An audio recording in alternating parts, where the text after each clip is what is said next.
How's it going? Welcome back to the Daily Grind. Let's turn around and see what we're getting into. Got some new product I've never worked with today, so let's check it out. Speaking of new product, we also have a new member.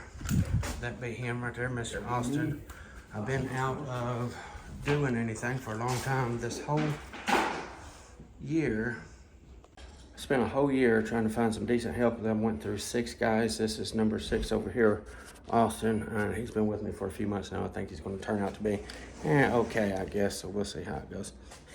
No, he does a good job. Anyway, finally got some good help. So I thought I would get back to doing a little bit of video. So let's turn around and see what we're working with. Again, it's a new product. I've never messed with it. I've heard good things about it, but let's see what it's like. Okay, so this is engineered floors. That's what we're working with here. Let's see here. There we go. There's the name of everything right there. And this is, I believe it's a hybrid. I've scratched over it. I was wondering if I was even going to be able to score and snap it, and I can.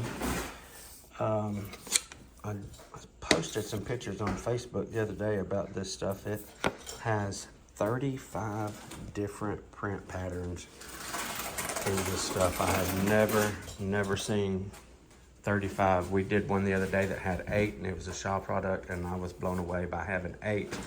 I've never seen one that even had 8. And then our very next job, this one's got 35.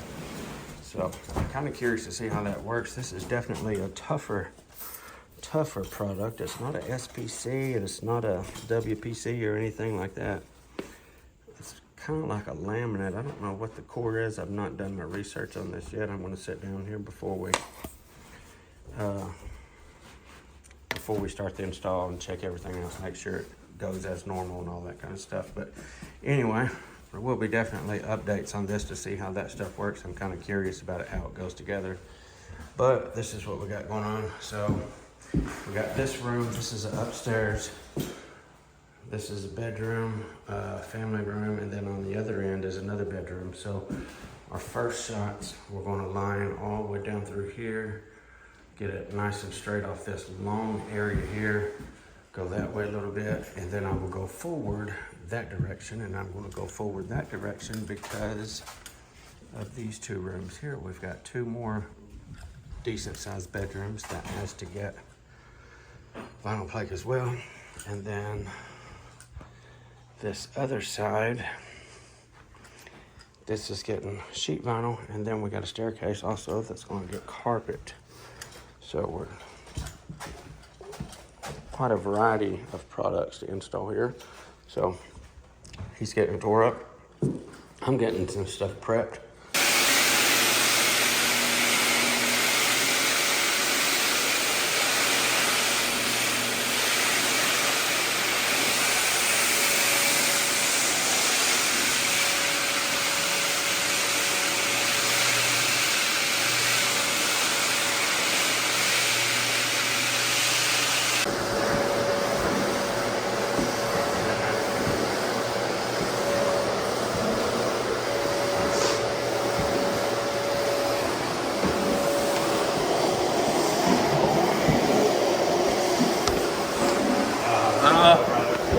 Go ahead. Oh yeah. Oh yeah.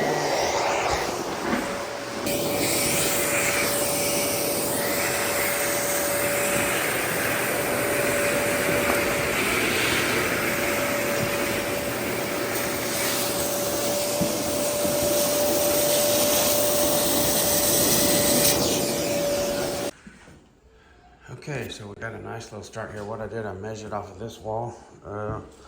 You can see my chalk line here. Measured all the way down from end to end, got it all straight, and then I measured back. And started there, then I measured back again here, so I can start back here in this room. I got my chalk line. Same thing, I got my chalk line here, so I can start and run that way. So I can only do that is because the walls are straight here and over here. There's no insets or anything, so if I have to,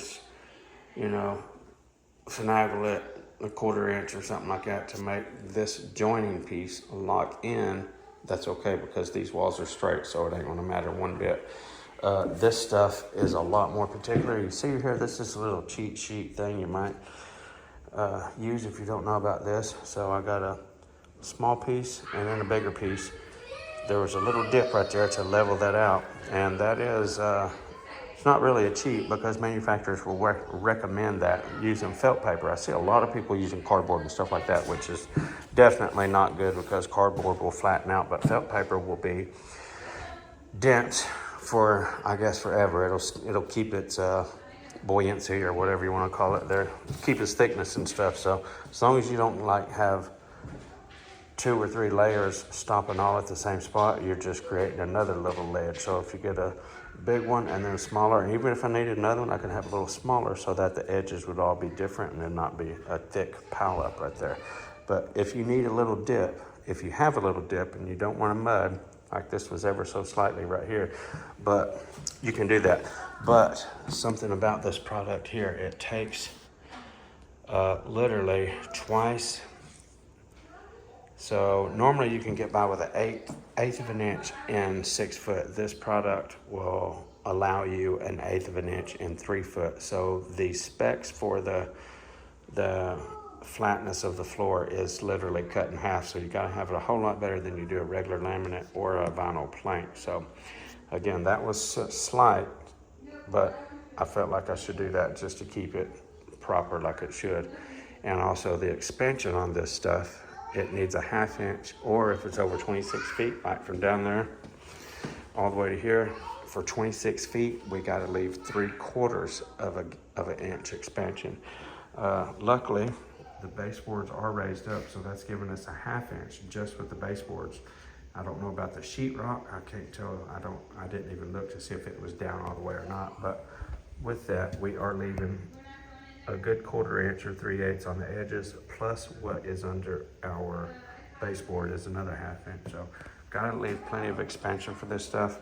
Only thing that might be a little concerning is tucking it under the door jambs a little bit and still having that 1/2 inch. So I'm just making it where it barely does cover a little bit, just a little bit, so it's not, so I got my 1/2 inch, put it that way. Anyway, so I'm gonna try to get that room filled in and worked up here. Get this room filled in and worked up here and get everything connected. I'm gonna try to get that done before I leave. I don't know, it's already 3 o'clock. So let's see what happens. Well, to the wraparound part, that couldn't have worked out any better. Austin said, man, if that works out without being adjusted, then you're magic. Cha-cha. Okay, it's 4:45. Let's take a look and see what we got accomplished today. So, like I said, we worked up this way, which I normally wouldn't do, but because it was a square wall on both sides, it was really easy to do that. And did real good too. We only had to barely shift that end right there, maybe a 1/16th, to make that lock in. And down there, we didn't have to move it at all. It locked in perfect. So we did end up getting both these rooms. We got this started, and we got this one in here started. So outside of this little stuff right here, everything else is going to be working frontwards that direction. So that direction is going to be a lot easier. Lots easier. I mean, it ain't necessarily easier. It's just, that's what it is. Whew, goodness. All right. Thank you guys for tuning in to the Daily Grind 2025. Barely 2025. 2025 is almost over. Anyway, thank you guys for watching. Maybe sharing a little bit of this stuff helped you guys out, as is my hopes. Thank you guys. And until next time, FBSB's out.